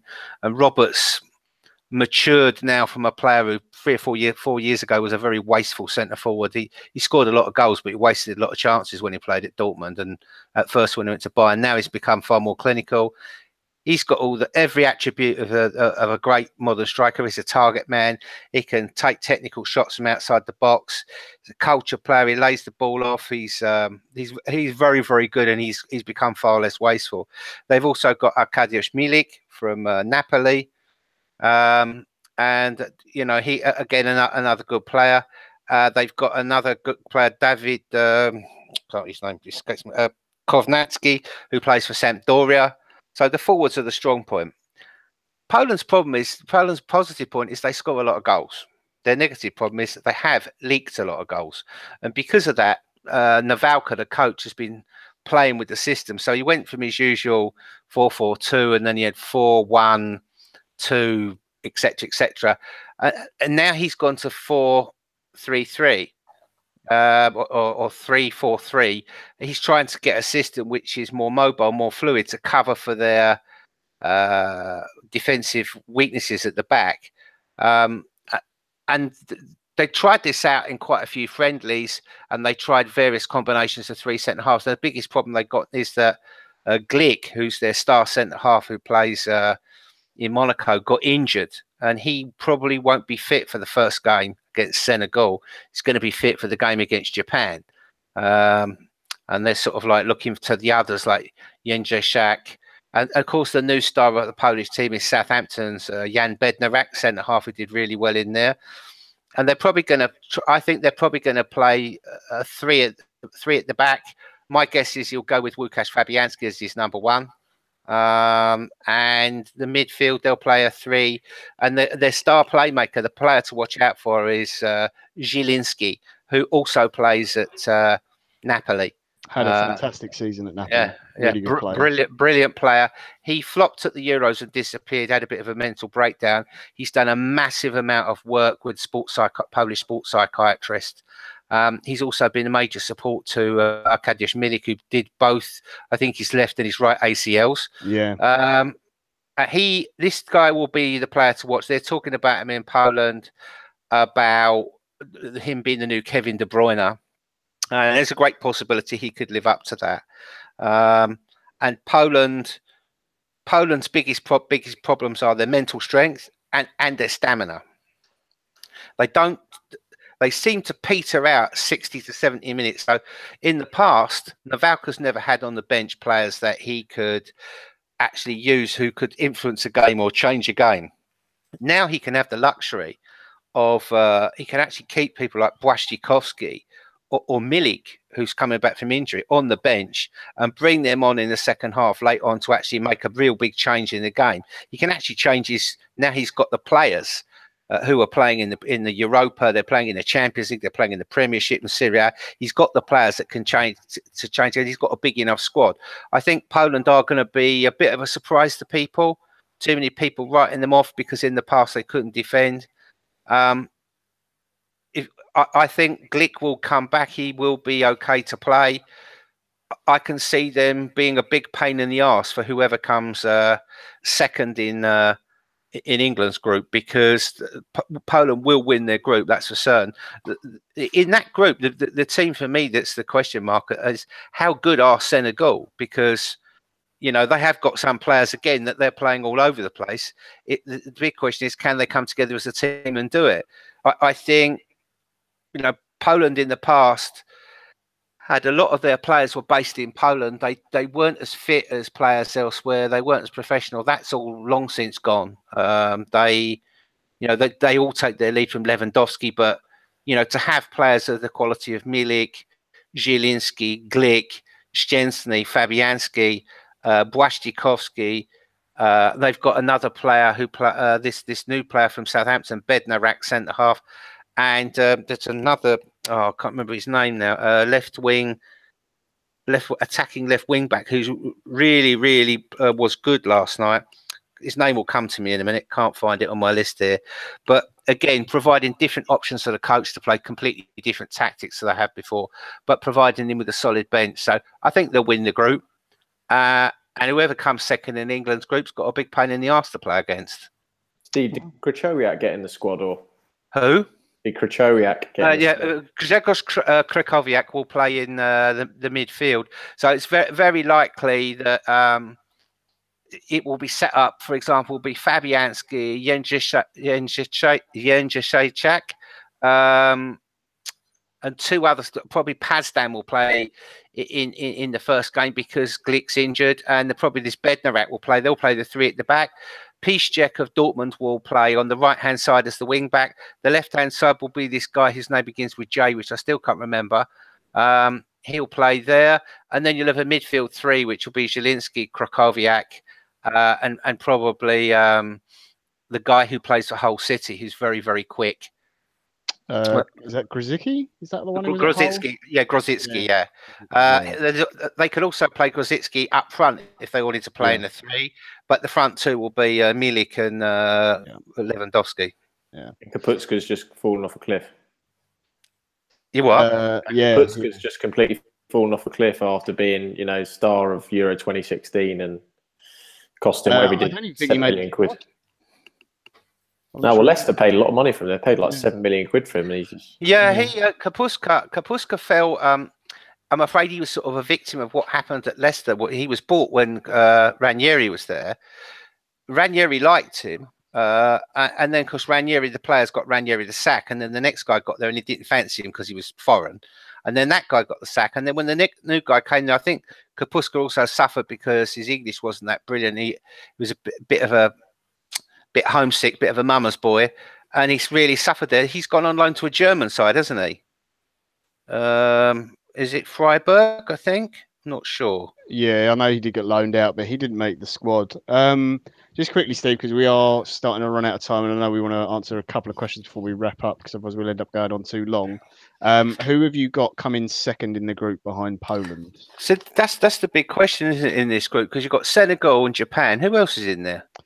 Senegal, Japan, and Colombia is the other team. So that's the big question. Are Colombia going to turn up? Are they going to get done over by Dave the Bin Man? Beloved Arsenal Ospina, who'll be chucking his Oscar-winning I'm Dead performances regularly into games left, right, and centre. I think Colombia will go through, to be honest. Yeah, fair enough. Karl, obviously you've got some in-depth stuff there on Poland. The Japanese team, I've personally got coming rock bottom. Their team is seriously old. I think they might have one of the oldest teams at the tournament. They've got Kagawa, who was obviously great. Okazaki, who people all know from Leicester. Kazuki Honda is still playing. Yep, I know it.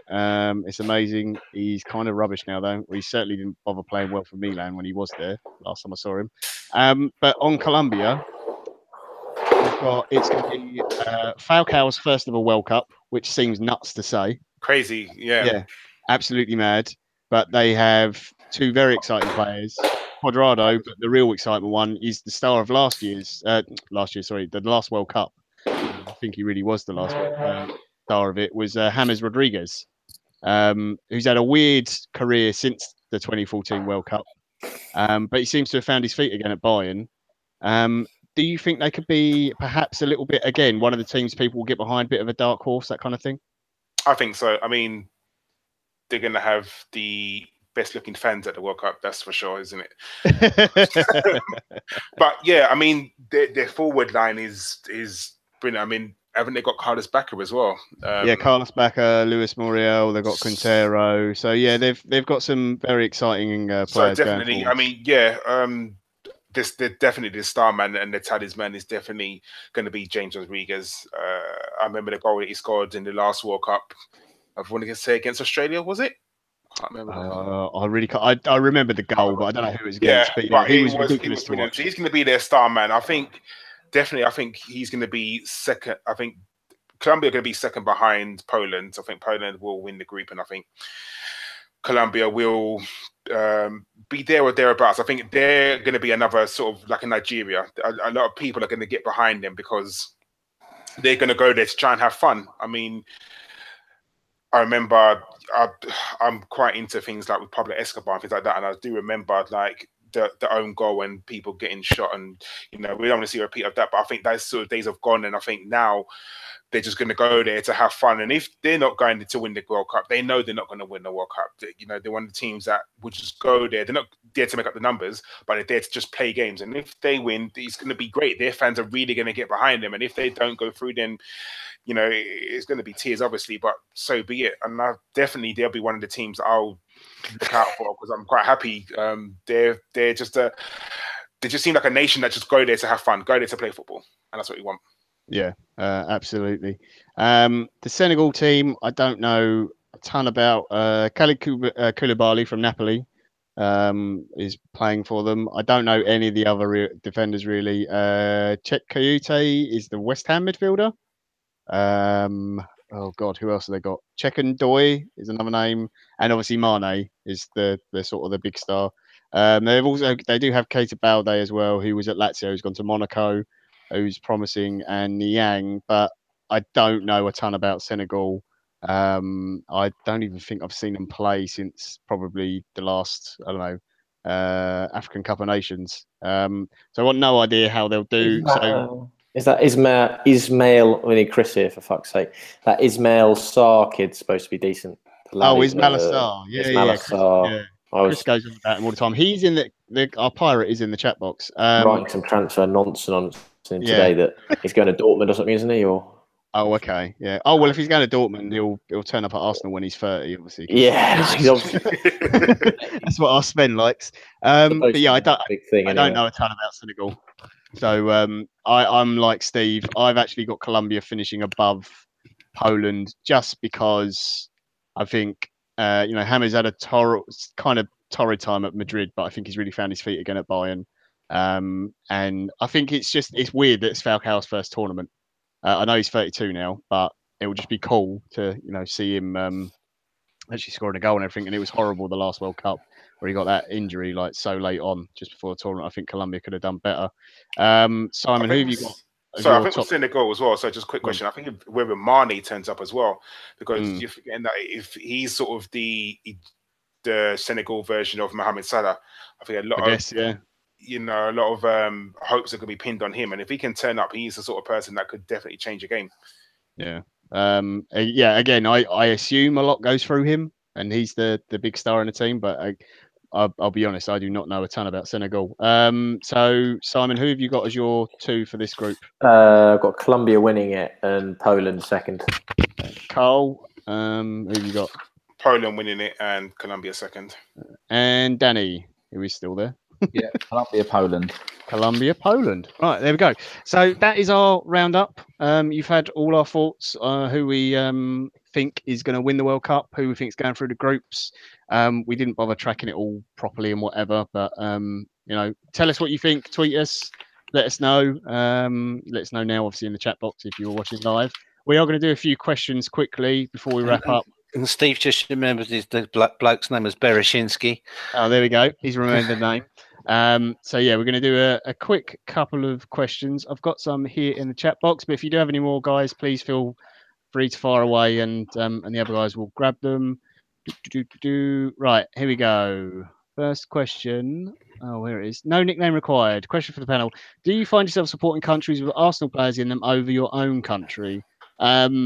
Just for me personally, yes. The only country I've ever really followed properly at tournament, Italy, most of them, just because I've always liked Italian football and I like the Italian players. The last time I remember following England properly, Euro 96, I kind of did, just because it was here and like the buzz and the song and everything, and it was exciting. And Italia 90, I remember that. I mean, just Italia 90 was just a great tournament. But yeah, like France, obviously, when you had all the French players, it's probably actually only France, really. I don't think I've really followed other teams properly. Steve, what about you?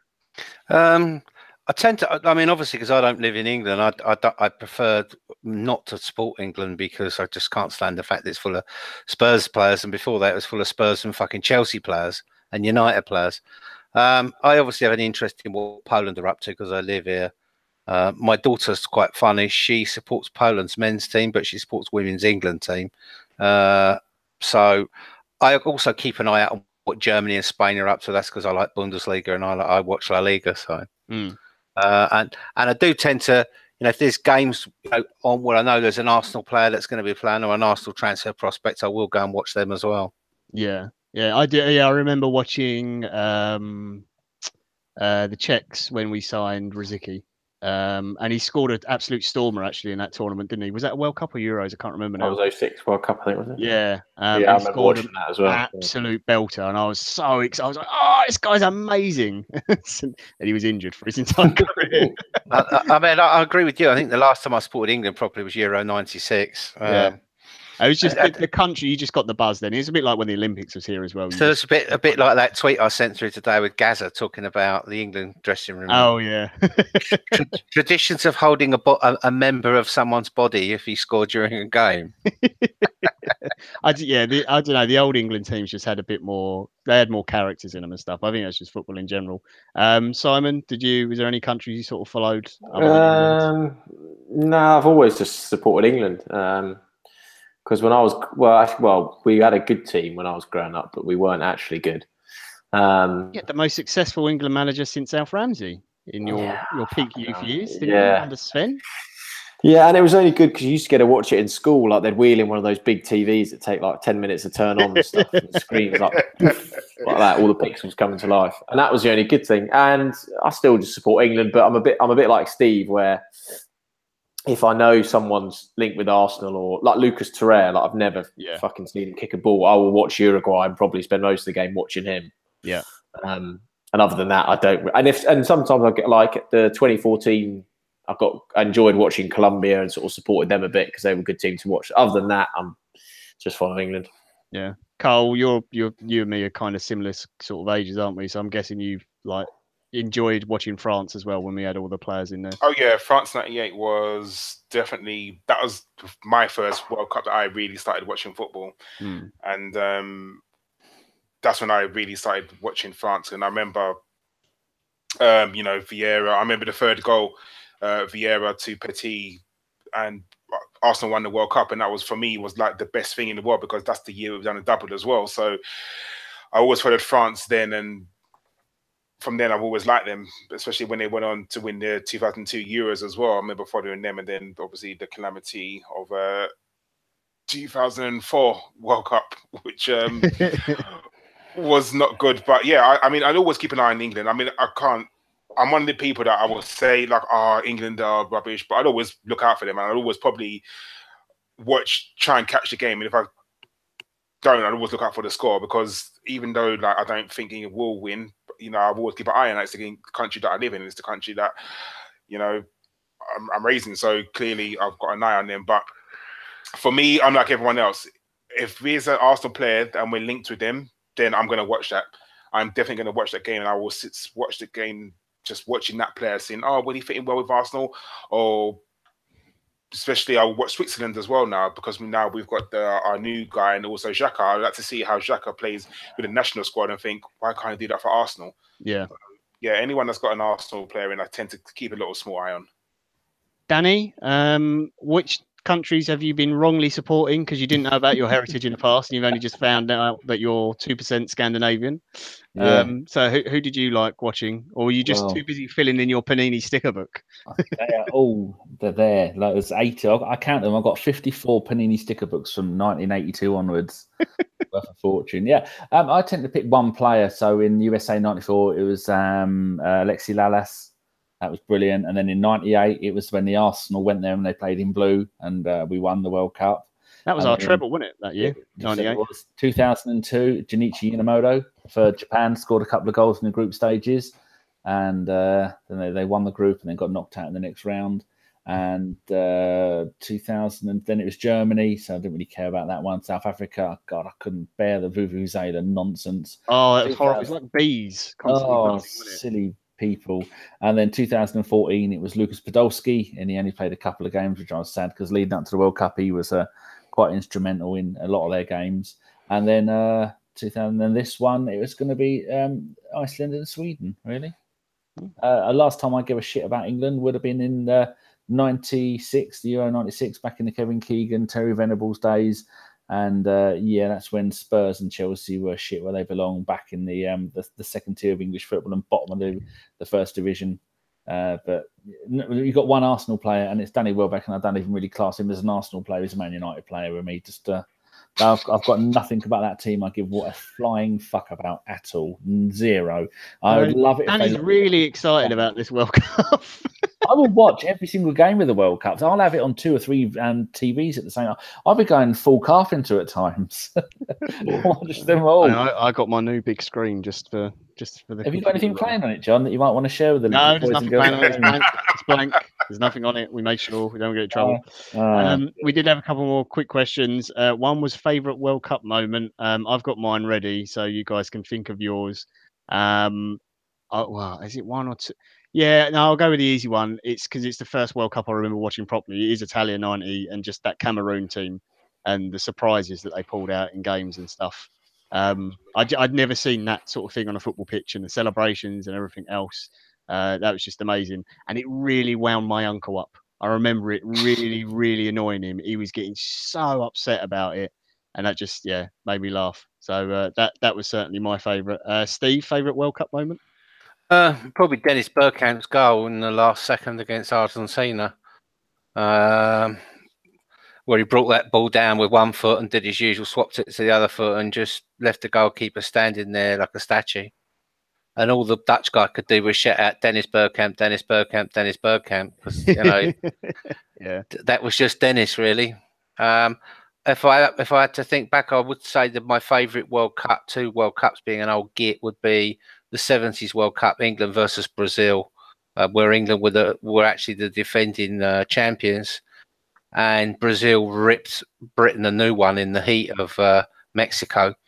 Some of the team had the shits. Bobby Moore had a bit of a problem with the old bill and a bit of shoplifting, but that was a brilliant game of 2 teams that were really good.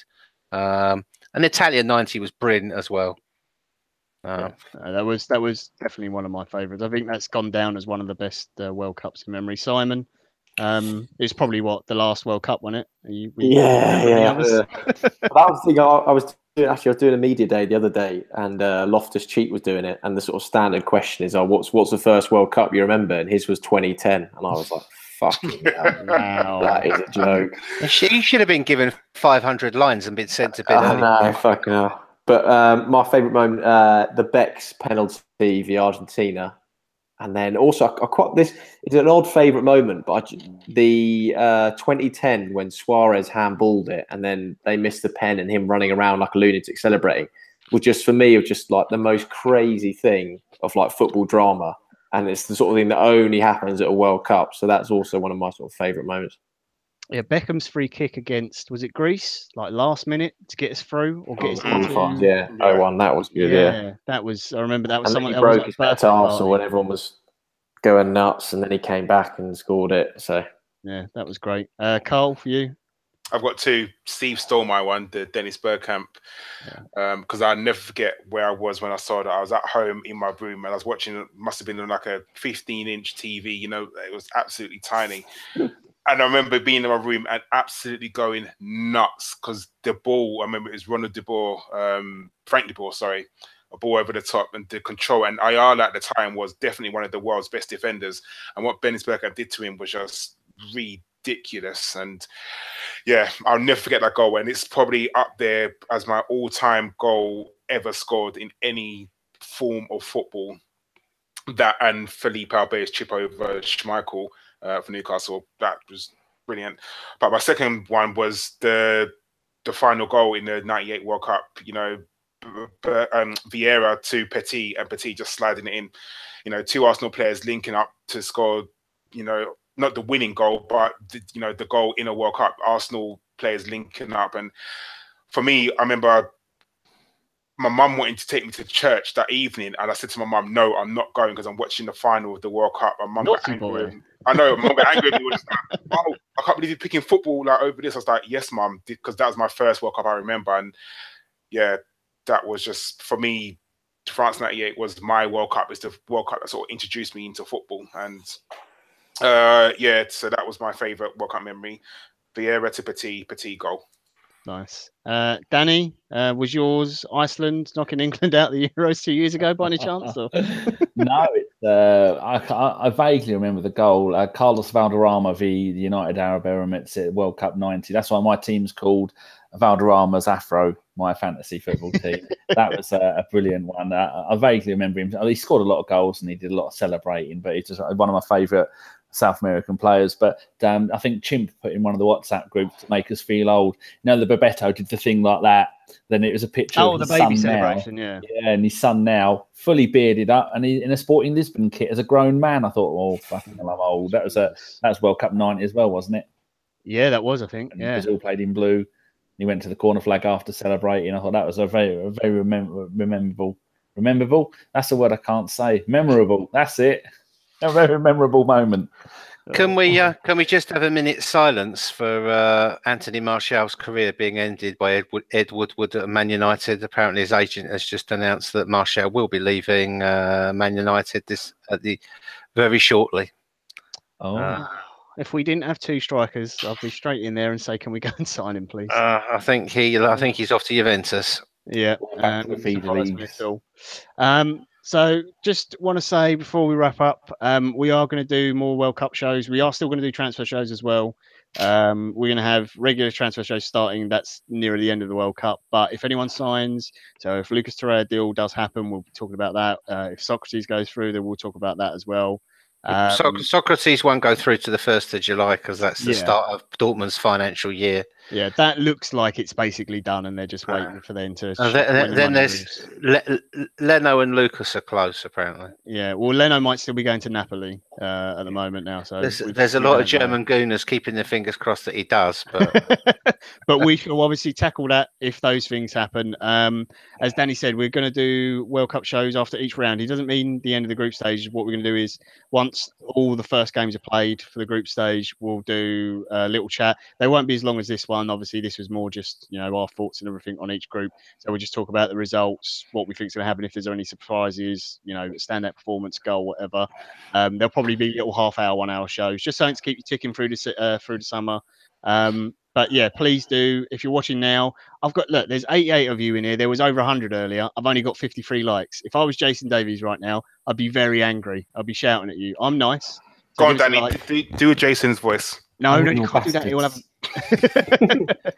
Come on, Wales in the World Cup, you beauties. So Danny won't be appearing on the next show because there's 91 of you watching and there's 52 thumbs up. So come on, gents. Yeah. Give that Buttons Back Doors a good smashing. No, you don't do that. You give it a little tickle and a smile and take it out for dinner. Stop it. Stop it. I'm trying to do There's the foreplay, and you can give the bell a good smashing as well. Then, so yeah, give us a thumbs up. Please do subscribe. We've got over 5,000 subscribers now, which is really, really good. Thank you so much for everyone who's already done that. You've been a big help. Tell your friends, even if they're not Arsenal fans. Obviously, this during the World Cup doesn't matter. Anyone, we're gonna have people on. We've got some people lined up who aren't Arsenal fans coming on as well to talk about the World Cup and what's happening. If you do subscribe, make sure you hit the bell icon, then you won't miss any content we're doing throughout the summer. Thank you for everyone who follows us on Twitter as well. Make sure to follow on the @AFC podcast. You'll be notified of anything there. Be sure to join the Fantasy League as well. If you have a look, I'll get Danny to pin the tweet later, so it'll be at the top of our Twitter. So have a look there. Join the Fantasy League. If the link isn't working, you can search for us. We're on the official FIFA McDonald's one, and we'll put the code as well, and you can just enter the code. It will get you in there. Maybe we'll see if we can do some little prize or something. I don't know. We'll sort something out. We do have some giveaways coming up during the summer as well, because a friend of ours, one of the sponsors of the show, at She Wore, at the Football Shirts, footballshirts.com, has got a little prize to give away. So be sure to stay. Shirts. Yeah, some Arsenal stuff. The Arsenal shirts, not the football shirts. Oh, sorry, the Arsenal shirts. Good job he doesn't listen. Gav never listens. Yeah, he only tunes in when he wants to win an award. When he wants something. Be sure to stay tuned in for the rest of the summer. Obviously, we will have more content for you. We're not going to go away anywhere. But yeah, that's it. Enjoy your World Cup. I know tomorrow's game isn't great. It's not very exciting. Apparently, the opening ceremony bit isn't very exciting either. Robbie Williams again. I don't think Vlad's going to let Robbie Williams there. But yeah, try and enjoy Russia, Saudi Arabia. It gets better after that. What time does that kick off? That is 5 o'clock, isn't it? 4 o'clock UK time. Yeah, 4 o'clock UK time that kicks off. So that's 5 o'clock your time, isn't it, Steve?